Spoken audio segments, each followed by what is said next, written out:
Have you ever done something your whole life, something you just assumed was a personality flaw, and then one day found out it had a name? That happened to me about 2 years ago, and it didn't happen once. It happened about 50 times in a row after my diagnosis. I would read something, an article, a book, a forum post, and I would just sit there with my mouth open because I was reading about myself. A version of myself I had spent 4 decades trying to fix, hide, manage, or apologize for. And the feeling wasn't relief right away. At first, it was grief. Why didn't anyone tell me this sooner?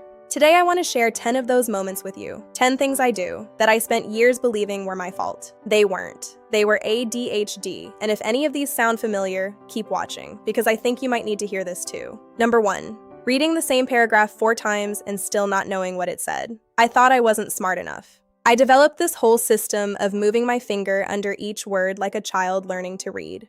I was embarrassed about it for decades. What I know now is that ADHD brains struggle enormously to stay present with tasks that aren't providing enough stimulation. It's called hypofocus. My brain wasn't refusing to read. It was just somewhere else entirely. And trying harder wasn't going to change that. Number 2. Losing the same things every single day. Keys, phone, water bottle, sunglasses, wallet, repeat, every single day. I found them somewhere completely random. The freezer, the bathroom cabinet, inside a shoe. Yes. Inside a shoe. That actually happened.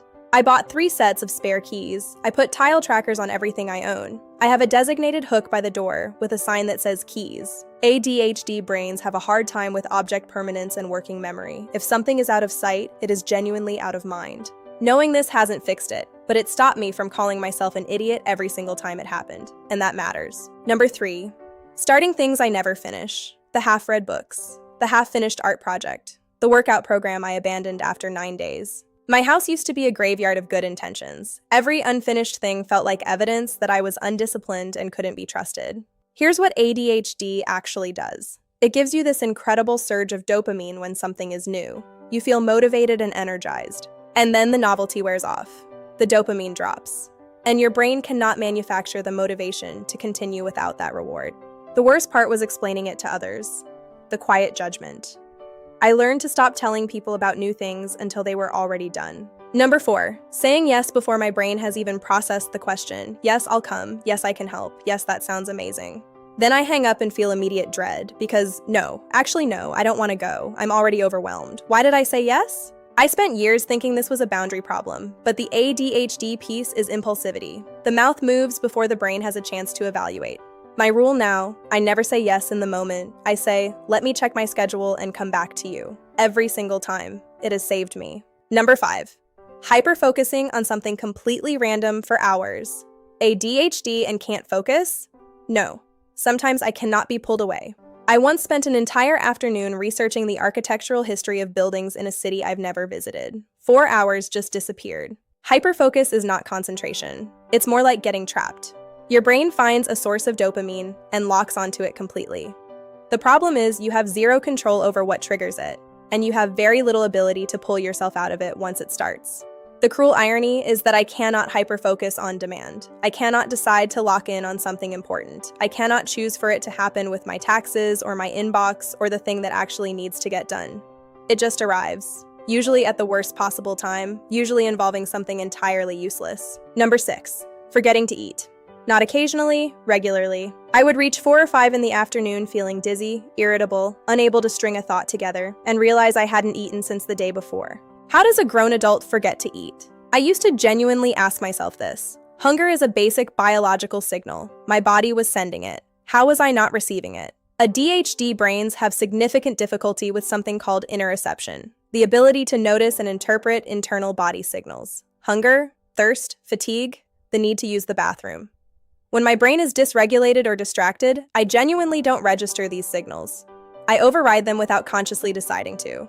My body is asking for food and my brain is just not picking up the call. I now have a food alarm, 12 p.m. every day. It goes off. I eat something. No matter what else is happening. No exceptions. It sounds like an absurd accommodation for a basic human function. It has genuinely changed the quality of my days. Number 7, interrupting people.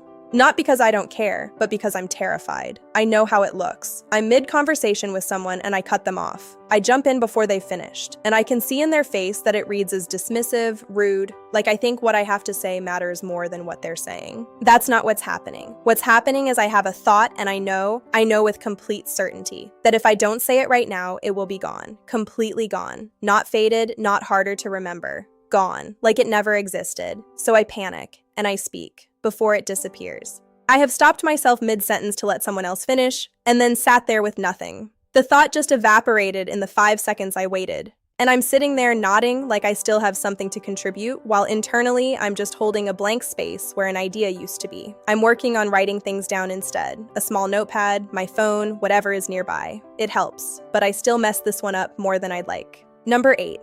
Lying awake at 2 a.m. with a brain that won't stop. I am exhausted. My body is heavy.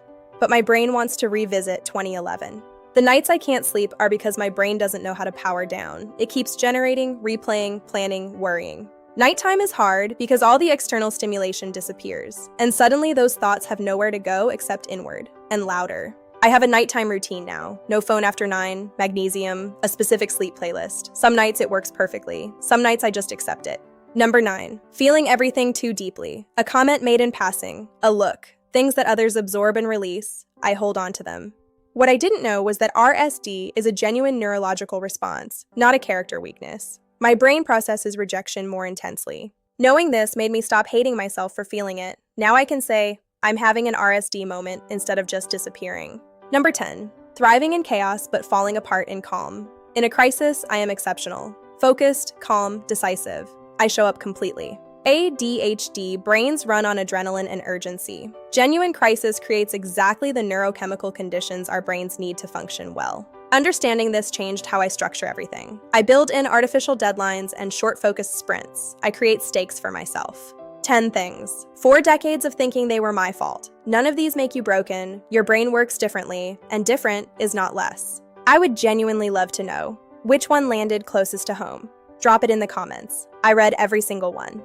And if you're new here, this is ADHD with Ava. Real life with an ADHD brain. No filter. Subscribe so you don't miss what's coming next.